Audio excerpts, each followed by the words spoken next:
சேனலை சப்ஸ்கிரைப் செய்யாதவங்க சேனலை சப்ஸ்கிரைப் செஞ்சுக்கிட்டு செய்திகளை தெரிந்து கொள்ளும்படி அன்புடன் கேட்டுக்கொள்கிறேன். வணக்கம் நண்பர்களே, இன்றைய முக்கிய செய்திகள். கன்னியாகுமரி அரசு விருந்தினர் மாளிகை அருகே ரூபாய் 1,45,00,000 மதிப்பில் அமைக்கப்பட்டுள்ள ஐயன் திருவள்ளுவர் சிலை வெள்ளி விழா நுழைவு வாயிலை தமிழ்நாடு முதலமைச்சர் மு க ஸ்டாலின் இன்று திறந்து வைத்தார். அரசு பள்ளி மாணவர்கள் ஐஐடி போன்ற உயர்கல்வி நிறுவனங்களில் பயில்வது பற்றி முதல்வர் மு க ஸ்டாலின் பெருமிதம் தெரிவித்துள்ளார். மறைந்த முதல்வர் ஜெயலலிதாவின் தோழியான சசிகலா புதிய கட்சியை தொடங்கப் போவதாக அறிவித்துள்ளார். அதற்கான கொடியை தற்போது அறிமுகப்படுத்தியுள்ளார்.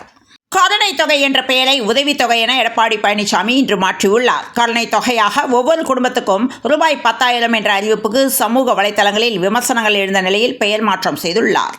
சட்டப்பேரவை தேர்தலையொட்டி அதிமுகவிடம் 72 தொகுதிகள் அடங்கிய பட்டியலை பாஜக இன்று வழங்கியுள்ளது. இதில் நேரடியாக போட்டியிடுவதற்காக 30 முதல் 35 தொகுதிகளை பாஜக கேட்டுள்ளதாக தகவல் வெளியாகியுள்ளது.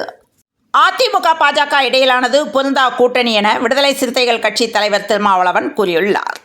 திருச்சி விமான நிலையத்தில் செய்தியாளர்களை சந்தித்த திருமாவளவன், OPS பக்குவமானவர், அவர் திமுகவில் இணைந்தால் வரவேற்பேன் என்று கூறியுள்ளார். சேலம் மாவட்டம் ஓமலூரில் உள்ள மாரியம்மன் கோயிலுக்கு சொந்தமான நிலங்கள் ஆக்கிரமிப்பு செய்யப்பட்டுள்ளதாகவும் கோவிலுக்கு சொந்தமான கனிம வளங்கள் கொள்ளையடிக்கப்பட்டுள்ளதாகவும் ராதாகிருஷ்ணன் என்பவர் சென்னை உயர்நீதிமன்றத்தில் மனு தாக்கல் செய்திருந்தார். இந்த நிலையில் அறநிலையத்துறை அதிகாரிகளின் அலட்சியத்தால் கோவில் சொத்துக்கள் பறிபோனதாக உயர்நீதிமன்றம் கண்டனம் தெரிவித்துள்ளது. சென்னை எழும்பூர் ரயில் நிலையத்தில் நடைமேடை மறுசீமைப்பு பணிகள் காரணமாக புறநகர் மின்சார ரயில் சேவை பாதிக்கப்பட்டு பொதுமக்கள் கடும் சிரமத்தை சந்தித்து வருகின்ற நிலையில் திமுக எம்பிக்கள் கண்டனம் தெரிவித்துள்ளனர். புறநகர ரயில் சேவைகள் பாதிக்கப்பட்டுள்ளதால் சென்னை மெட்ரோ ரயில் நிலையங்களில் கூட்டம் அதிகரித்து காணப்படுகிறது. மதுரை KK நகரில் முன்னாள் முதல்வர் ஜெயலலிதாவின் 78வது பிறந்தநாளை முன்னிட்டு அவரது திருவுருவ சிலைக்கு மாலை அணிவித்து மரியாதை செலுத்திய அமமுக பொதுச் செயலாளர் டிடிவி தினகரன் பின்னர் செய்தியாளர்களை சந்தித்து பல்வேறு அரசியல் கருத்துக்களை தெரிவித்த போது, திமுகவின் வெற்றி பிரச்சாரம் பலிக்காது எனவும் தேசிய ஜனநாயக கூட்டணி வலுவாக உள்ளதாக டிடிவி தினகரன் உறுதியுடன் தெரிவித்துள்ளார். வேலூர் அகரம்சேரியில் நேற்று நடைபெற்ற தமிழக வெற்றிக்கழக நிர்வாகிகள் சந்திப்பு கூட்டத்தில் வினோத் கண்ணன் என்பவர் விஜயின் கவனத்தை ஈர்த்து பேசுபொருளாகவும் மாறியுள்ளார். விஜய் பேசி முடித்த பிறகு அவருக்கு வெள்ளியால் செய்யப்பட்ட இரட்டை போர் யானைகள் மற்றும் வேலூரின் அடையாளங்களில் ஒன்றான பிரசித்தி பெற்ற பொற்கோயில் காட்சி மாதிரியை வினோத் கண்ணன் பரிசாக வழங்கியுள்ளார். தமிழக கடற்கரையில் முட்டையிட்டு சென்ற ஆலிவ் ரிட்லி ஆமைகளை செயற்கைக்கோள் கருவி மூலம் கண்காணித்ததில் அவை தங்களின் முந்தைய இருப்பிடத்திற்கே மீண்டும் வரும் தாய்மண் பற்று கொண்டவை என்பது அறிவியல் பூர்வமாக உறுதி செய்யப்பட்டுள்ளது. கடந்த 20 நாட்களுக்கும் மேலாக ராஜீவ்காந்தி அரசு பொது மருத்துவமனையில் சிகிச்சை பெற்று வரும் இந்திய கம்யூனிஸ்ட் கட்சியின் மூத்த தலைவர் நல்லக்கண்ணுவின் உடல்நிலை குறித்து முதல் முறையாக ராஜீவ்காந்தி அரசு பொது மருத்துவமனை அறிக்கை வெளியிட்டுள்ளது. அந்த அறிக்கையில் 101 வயதான நல்லக்கண்ணு நோய் தொற்று மற்றும் இரத்த கொதிப்பு, சிறுநீரக கோளாறு, உணவை விழுங்க முடியாமை போன்ற இணை நோய்களால் பாதிக்கப்பட்டு சிகிச்சை பெற்று வருவதாகவும் நல்லக்கண்ணுக்கு பல்வேறு மருத்துவத்துறை நிபுணர்களால் அதிதீவிர சிகிச்சை அளிக்கப்பட்டு வருவதாகவும் தெரிவிக்கப்பட்டுள்ளது. பூம்புகார் சட்டமன்ற தொகுதியில் 2 முறை MLA-வாக பணியாற்றி மக்கள் மனங்களில் நீங்கா இடம் பிடித்துள்ள அதிமுக மயிலாடுதுறை மாவட்ட செயலாளர் பவுன்ராஜ் வரும் 2026 தேர்தலில் மாபெரும் வெற்றி பெறுவார் என அரசியல் வட்டாரங்களும் கருத்து கணிப்புகளும் தெரிவிக்கின்றன. திண்டுக்கல் மாவட்டம் ஆத்தூர் சட்டமன்ற தொகுதிக்கு உட்பட்ட சித்தையன் கோட்டை பேரூராட்சி மன்ற கூட்டத்தில் வார்டு புறக்கணிப்பு மற்றும் நிதி முறைகேடு புகார்களை முன்வைத்து காங்கிரஸ் உறுப்பினர் தீர்மான நகலை கீழ்த்தெறிந்த சம்பவம் பெரும் பரபரப்பை ஏற்படுத்தியுள்ளது.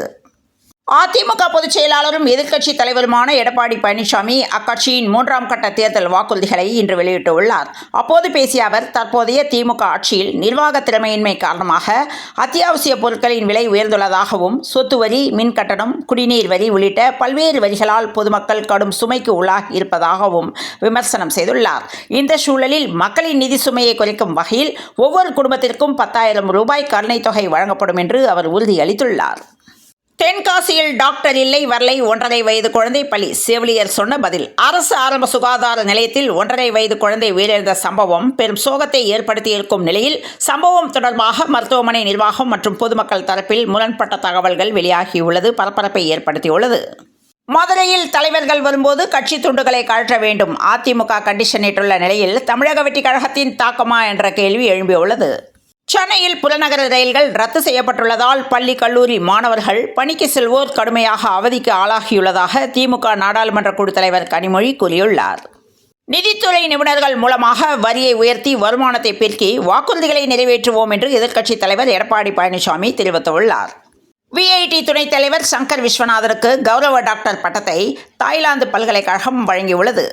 தஞ்சாவூர் மாவட்டம் வடக்கு வீதியில் இருக்கும் காமராசர் காய்கறி மார்க்கெட்டில் 3 கழிவறைகள் கட்டப்பட்டிருந்தும் ஒன்று கூட பயன்பாட்டில் இல்லை என அப்பகுதி மக்களும் வியாபாரிகளும் கூறியுள்ள நிலையில் சிரமத்தில் இருப்பதாக தெரிவித்துள்ளனர். திருப்பூர் மாவட்டத்தில் விஐபி தொகுதியாக கருதப்படும் உடுமலைப்பேட்டை தான் இப்போது மாவட்ட திமுகவுக்குள் ஹாட் டாபிக்காக பேசப்பட்டு வருகிறது. கல்வியில் சிறந்த தமிழ்நாடு புதிய உயரங்களை அடைவதில் பெருமிதம் கொள்வோம் என முதலமைச்சர் நிகழ்ச்சி பதிவிட்டுள்ளார். இந்திய அளவில் நடைபெற்ற நடப்பு கல்வியாண்டிற்கான இந்திய பொறியியல் நுழைவுத் தேர்வில் தமிழ்நாடு அரசு பள்ளி மற்றும் அரசு மாதிரி பள்ளிகளைச் சேர்ந்த 448 மாணவ மாணவியர்கள் உயர் மதிப்பெண்கள் பெற்று தேர்ச்சி பெற்றுள்ளனர். அபூர்வ கிரக சேர்க்கை 1979க்கு பிறகு நிகழும் மாற்றம். திருநள்ளாறில் உலக நன்மைக்காக பூர்வாங்க பூஜைகள் தொடங்கியுள்ளது. நெல்லையில் செய்தியாளர்களை சந்தித்த தமிழக பாஜக தலைவர் நயனார் நாகேந்திரன், திருப்பரங்குன்றத்தில் தீபமேற்ற முடியாத சூழல் குறித்து நீதிமன்றம் தீர்ப்பளித்தும் கூட முருக பக்தர்கள் மத்தியில் ஒரு மன வருத்தம் நிகழ்வதாகவும் திமுக ஆட்சியில் எதிர்க்கட்சிகளின் குரல்வளை நெரிக்கப்படுகிறது என்று நயனார் நாகேந்திரன் தெரிவித்துள்ளார். தமிழ்நாடு சட்டப்பேரவை தேர்தல் தொகுதி பங்கீடு பேச்சுவார்த்தையில் திமுகவிடம் 41 தொகுதிகளை காங்கிரஸ் கேட்பதாக தகவல்கள் தெரிவிக்கின்றன. சிவகுமார் முருகேசன் இயக்கியுள்ள தாய் கிழவி படத்தில் ராதிகா சரத்குமார், பாலசரவணன், சிங்கம்புலி, முனிஷ்காந்த், முத்துக்குமார் உள்ளிட்ட பலர் நடித்துள்ளனர். இந்த நிலையில் இது ரஜினிகாந்த் நடிக்க வேண்டிய படம், ஆனால் ராதிகா என்ற தகவல் வெளியாகியுள்ளது. வேலூர் அகரம்சேரியில் தமிழக வெற்றிக்கழக நிர்வாகிகள் சந்திப்பு கூட்டம் நேற்று நடைபெற்றது. தமிழக வெற்றிக்கழக தலைவர் விஜய் பங்கேற்று 35 நிமிடங்கள் பேசியுள்ளார். அதற்கு முன்னதாக காவல்துறையினர் அனுமதி கொடுப்பதில் காலதாமதம் ஏற்படுத்தியதாக தமிழக வெற்றிக்கழக பொறுப்பாளர்கள் பத்திரிகையாளர்கள் சந்திப்பின் போது குற்றம் சாட்டியுள்ளனர். இந்த நிலையில் உண்மைக்கு புறம்பானது என வேலூர் மாவட்ட காவல்துறை தெரிவித்துள்ளது. கடும் சரிவில் பங்கு சந்தை 700 புள்ளிகள் குறைந்த சென்செக்ஸ். இந்தியா உள்ளிட்ட நாடுகளின் மீதான அமெரிக்காவின் வரி விதிப்பினால் பங்கு சந்தைகள் இன்று கடும் சரிவுடன் வர்த்தகமாகி வருகின்றன. தமிழ்நாடு முதலமைச்சர் மு.க. ஸ்டாலின் அவர்களின் பிறந்தநாளை முன்னிட்டு சென்னை கொரட்டூரில் வாழ்த்தரங்கம் நிகழ்ச்சி நடைபெற்றது. இந்நிகழ்விற்கு அம்பத்தூர் மண்டல குழு தலைவர் P.K. மூர்த்தி தலைமை தாங்கியுள்ளார். இதனைத் தொடர்ந்து மனிதநேயமிக்கவர் முதலமைச்சர் மு.க. ஸ்டாலின் என்று நடிகர் விஜய் ஆண்டனி புகழாரம் தெரிவித்துள்ளார். மேடை ஏறலாம், வசனம் பேசலாம், ஆனால் என்று வானதி ஸ்ரீனிவாசன் விஜய்க்கு சவால் விடுத்துள்ளார். தமிழக சிறை விதிகளில் அதிரடி மாற்றம். நன்னடத்தை கைதிகளுக்கு ஆண்டுக்கு 120 நாட்கள் வரை விடுப்பு வழங்க அரசு அனுமதி அளித்துள்ளது. சென்னை எழும்பூர் ரயில் நிலைய பணிகள் காரணமாக மேலும் 49 புறநகர ரயில் சேவைகள் இன்று முதல் ரத்து செய்யப்பட்டுள்ளன. முன்னாள் முதல்வர் ஜெயலலிதாவின் பிறந்த நாளில் பிரதமர் நரேந்திர மோடி மற்றும் மத்திய அமைச்சர் அமித்ஷா பிறந்தநாள் வாழ்த்து தெரிவித்துள்ளார். இன்று தங்கம் விலை கிராமுக்கு ரூபாய் 30ஆகவும் பவுனுக்கு ரூபாய் 240ஆகவும் உயர்ந்துள்ளது. வெள்ளி விலை கிராமுக்கு ரூபாய் 10 குறைந்துள்ளது. அதன்படி சென்னையில் இன்று 22 கேரட் ஆபரண தங்கத்தின் விலை ஒரு சவரன் 1,19,120 ரூபாய்க்கும் 1 கிராம் 14,890 ரூபாய்க்கும் விற்பனையானது.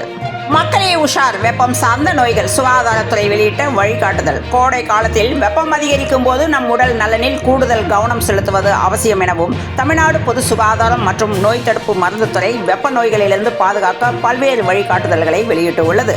இதுகுறித்து குளிர்ந்த நீரை பருக வேண்டும் எனவும், குளிர்ந்த நீரில் குளிக்க வேண்டும் எனவும், குளிர்ந்த இடத்தில் இளைப்பாற வேண்டும் எனவும் தகவல் தெரிவித்துள்ளது.